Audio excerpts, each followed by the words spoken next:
I shall stay married to my country.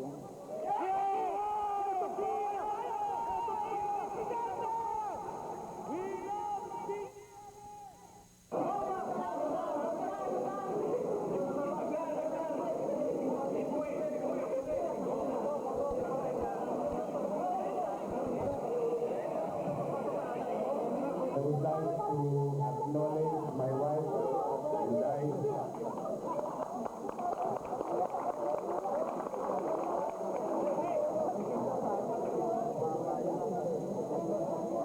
Alam nyo,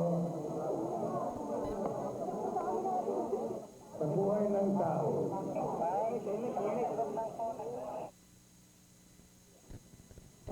Hello, I'm Pion Tiveros. Today we deviate from the usual Strictly Politics to give you our year-end special. But we will still be talking politics as our guest is a keen political observer, especially when elections draw near. The character he portrays today has just entered the political arena for the May 2004 elections, whose presence as the opposition standard-bearer threatens to divide the biggest party in the coalition. The man he portrays remains a mystery to everyone, as he hardly says a word or even, as of this time, nothing at all about his platform. His character has portrayed many well-loved characters in many action movies, among them Totoy Bato, Roman Rapido, Ang Padrino, and Ang Panday. He is also known as the best buddy of former President Joseph Estrada. He was at Mr. Estrada's side during the 1998 campaign. We have with us the King. Welcome to Strictly Politics, sir. Hi. Hi lang. Man of your words, sabi mo, so that's it. Mabuti kung hindi ako kayo naka-shades ngayon. Alam mo naman, Miss On, can I call you Pia? Ay, of course. Alam mo naman, Pia, kaya lang naman ako nagsishades, because that's part of my program of government. Ganun ho ba? Masyadong polluted na ang ating mga karsada. Smoke pollution. Smoke gets in my eyes, kaya nagsishades ako. Pero bakit naman? Ako lang tinatanong mo tungkol sa shades. Yan ba natanong mo kay Randy Santiago? Hindi ho Okay, namin sila Stevie Wonder, in-interview okay. Ray Charles. I mean, the reason why I'm wearing shades, gusto ko rin makilala yung kausap ko. I want to look into their eyes na hindi nila ako nakikita. Ay, So, ganun. So they cannot see your eyes. So, parang, It's okay. Paano ho yung sincerity ng that's ninyo? what I meant. Baliktad naman sa akin. Yung sincerity nila gusto kong makita. Because sabi nga, ano ba yun, soul ba? The eyes is the soul of the person. The windows to the soul. May windows, but hindi ako nagko-computer kaya hindi ko alam. Well, anyway, And doon ko sila makikilala if I can trust those people. talaga ho bang tuloy na ang inyong pagkandidato sa 2004? Alam mo, I've said this over and over again, that I will make my announcement in my own time. Pero ngayon nakita ka na, I think the time has come. So, dito ko po i-announce sa Strictly Politics. Na, Hindi po ako tatakbo. Alam po yan ng aking mga tagahanga.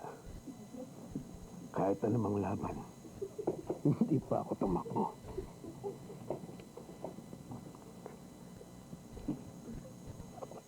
Wala ka na ba yung tatanong? sir, bakit ho ba gusto ninyong maging presidente? Alam mo, sa totoo lang, hindi naman talaga ako may gusto maging presidente. I hate politics. Pareho lang kami ni Ping. We both hate politics. Pero ano mo, it's the people who will it.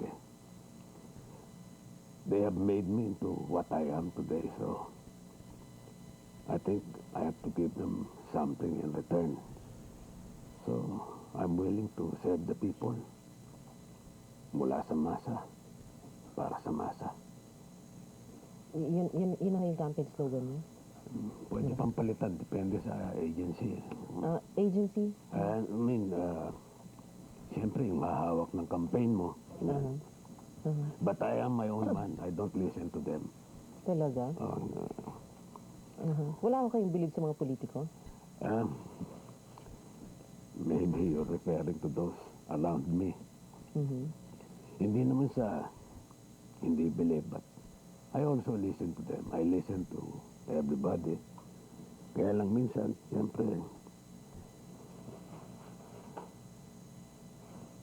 kailangan pakinggan ko rin ang konsensya ko eh. Hindi lang yung konsensya nila. Kasi kadalasan, wala silang konsensya eh. Ah, Ano ba sinabi sa inyo ni na Ed Angara, Tito Soto, sina JPE? Para pumasok sa isip ninyo na tumakbo.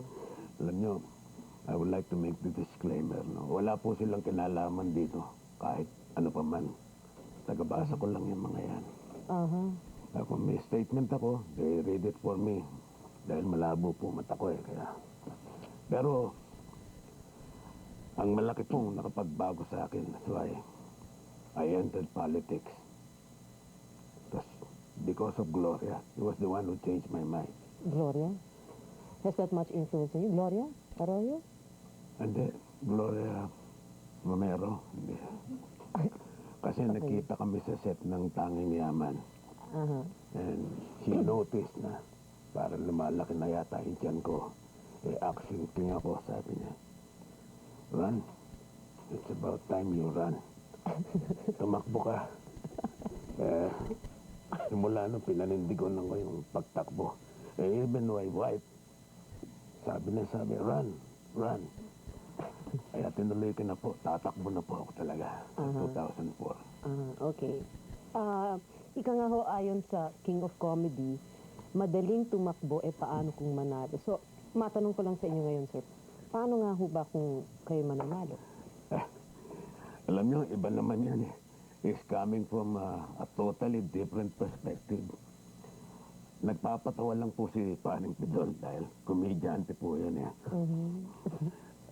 Action king po naman ako. So, actually, I think I can handle politics because, as they say, politics is addition. Ano ang connection nun sa Ay, kung- action king? Well, kung subtraction yan o multiplication, medyo mahihirapan ako. Pero politics is addition, so I can handle it. May plano na ho ba kayo for your very first act as president? Meron na, pero alam nyo, malaki nga influensya sa akin ni GMA, although I don't want to mince word against her dahil I consider also na kabalikat ko rin naman siya. Kabalikat? Hanggang dito ko lang pala yun. Sa Malacanang, isang araw. Well, anyway, bakit ba Tagalog ka ng Tagalog sa akin? I can also... I'm so sorry. I'm so sorry. I mean, Okay. alam ko may issue kayo sa akin that I'm an American citizen. Hindi po totoo yun. Oo. Dahil may ginawa na ba akong American movies? Was I ever nominated in the Oscars? Hindi po. I'm a Filipino citizen, through and through. True and true. Pure-blooded. Pure ho kayong Pilipino. Well, anyway, dun sa tanong mo, paano kung manalo ako? Well, the answer there is, if I win, I will celebrate. Okay. Because if I lose, I will protest. Ano ko, Melek? So, kumbaga, merong nananalo at merong nadaya. Walang natatalo. Ganyan po talaga ang buhay. Paano yung gulong ng palad? Minsan nasa ibabaw, minsan nasa ilalim. But goes up, must come down. Yan po ang role ng Da Vinci. Yung celebrate... Da Vinci ba yan? Leaning Tower of Pisa. Okay. When you said you will celebrate, what exactly do you mean? Eh, nanalo. Of course you will celebrate. Kasi ho, as president, aren't you supposed to get down to work first day pa lang? Hindi ho ba? Yes, of course. I will be a working president if that's what you're worried about. Ako, siguro akala ninyo ay porke high school dropout ako eh, wala na akong alam. Nagkakamali po kayo. Ako po, I think my best qualification is that itself, being an actor. Because I can act. I can act and solve the problems of our country. Oh, okay. Have you planned Are your you first... making fun of me? No. No, natutuwa ho ako sa inyo. Thank you. Oo. Have you planned your first 100 days? Opo. Kaya lang hindi pa po sinasubmit ng mga advisors ko. I'm still waiting for it. Pero may plano po kami sa first 100 days. So kung wala hong isubmit, if your advisors don't submit something, then Well, you won't think of anything. Paano ho yun? I already have naman my first act as president. So the first act will be the swearing in at the Luneta. Ah, Pero at this point, pinag-iisipan ko Pia, will probably change location.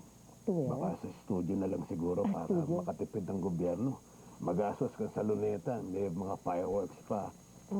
Sa studio, controlled.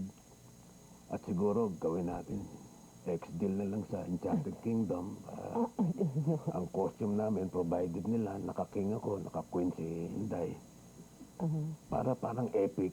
So it's easier to sell also para may marketing arm tayo, so self-liquidating Ganun.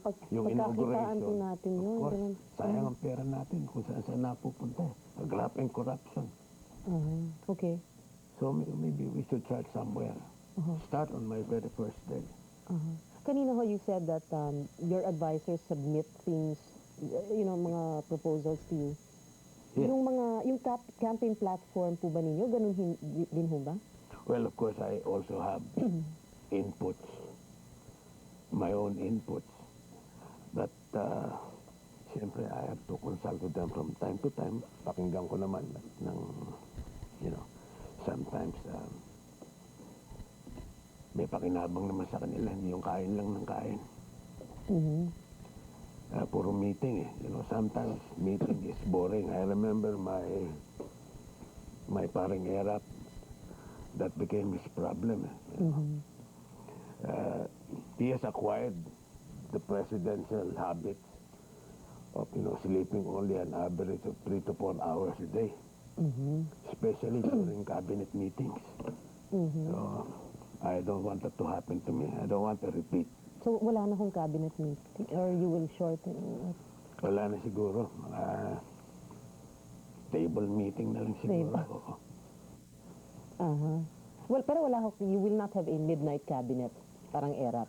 Hindi ho. Ang ko, early to bed, early to rise. Anong oras ho yung early to bed?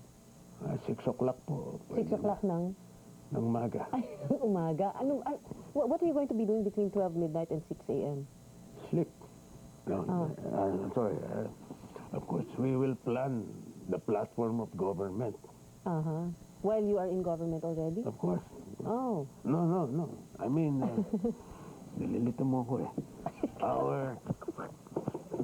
My advisors are preparing already the platform of government in time for the campaign.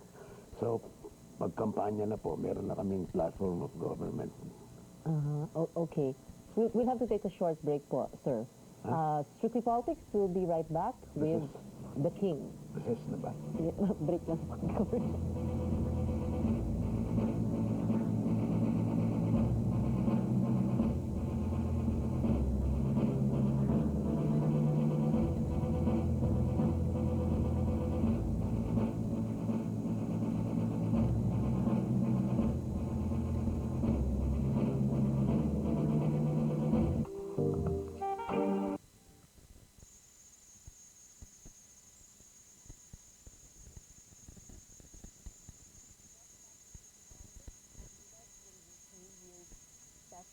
The King. Thank you, sir, again for granting us this interview. I'm very honored that you're here. I'm also first honored during, pero elementary lang. Hindi ako nakatapos ng high school eh. Sige. But you can be very well my queen. Maybe I can invite you to be my leading lady in one of my No, movies. thank you ho. Wala ho akong balak mag-showbiz. Talagang strictly politics ka lang. Anyway, sir, I wanted to ask you, are you very sure na magpupolitika na kayo? I guess so. Dahil, you must remember na our daily life is already politics in itself. So, palagay ko, magsiseryoso na po ako. Ang mga tao po nagtulak sa akin eh. Kaya, siseryosohin ko na po ito. Pero, pagka po nasa gobyerno na ako, when I become president already, I think, titigil na rin po ako ng acting. Because I don't want to be an acting president. Gusto ko po real president siguro. Pag nasa Malacanang na po. Tsaka tama-tama po naman yung Malacanang dahil misnomer po yung president eh. Baka we should amend the constitution and make the leader the king already. Oh. Because it's Malacanang Palace. Tapos president ang nakatira, parang hindi bagay. So monarchy na lang kaya tayo, no? Ano ba The yun? king, di bali ho. Anyway, are you afraid that you're being inexperienced in politics and governance who work against you? Kasi si Era po, di ba? At least he had more experience than you. Alam niyo po, marami nang nagsasabi niyan, ako raw inexperienced, walang pinag-aralan. Hindi po naman, that is not totally true na ako inexperienced because marami po siguro hindi nakakaalam. When I started out my career, nagsimula po ako bilang barangay captain. Barangay And captain? then later on, I became a mayor also. When? Nagbarangay captain po ako sa Pitonggatang. Then I became the mayor of Palawan in Agadon. Hindi niyo ba napanood yun? I'm sorry. Hindi ako. Okay. So, I'm not totally inexperienced. I know these things. nag-portray na ho ba kayo ng senador sa isang movie? Hindi pa, di ba? I hate politics nga, kaya hindi ako nag-portray niyan eh. So if you're worried about the other aspects, marami ko na pong na-portray. So even the spiritual needs of this country, I can perform. Naging pare na rin po ako. Kaya pati po yung mga maligno, mga impacto sa gobyerno, lilipulin ko po yan. Dahil yan po na-experience ko na rin sa pagbabalik ng Panday. That is not funny, that is a serious matter. Sa batas po, if I may add, sabi nila wala raw akong alam sa batas. Natatawa lang ako dahil hindi po nila alam kung gaano karami ng sindikato ang mga dinurog ko. Saan ho? Kidnapping, carnapping, drug syndicate, Oo. po lahat po yan. And that is on record. Nasa BCD po lahat yan. Batas ng lansangan. Abangan niyo po. Huwag lang yung pirated. Okay. O, sige. Anyway, ano to na? Baka kasi ho, may nagsasabing, baka magaya raw kayo kay Erap. Dahil nga, kung si Erap college dropout, kayo high school dropout. Hindi naman siguro. Hindi naman ganun kalaki tiyan ko. Tsaka hindi naman ako dropout. Nag-fail lang ako. Alam mo kasi, at a very early age, namatay po ang aking ama, si Fernando po, senior.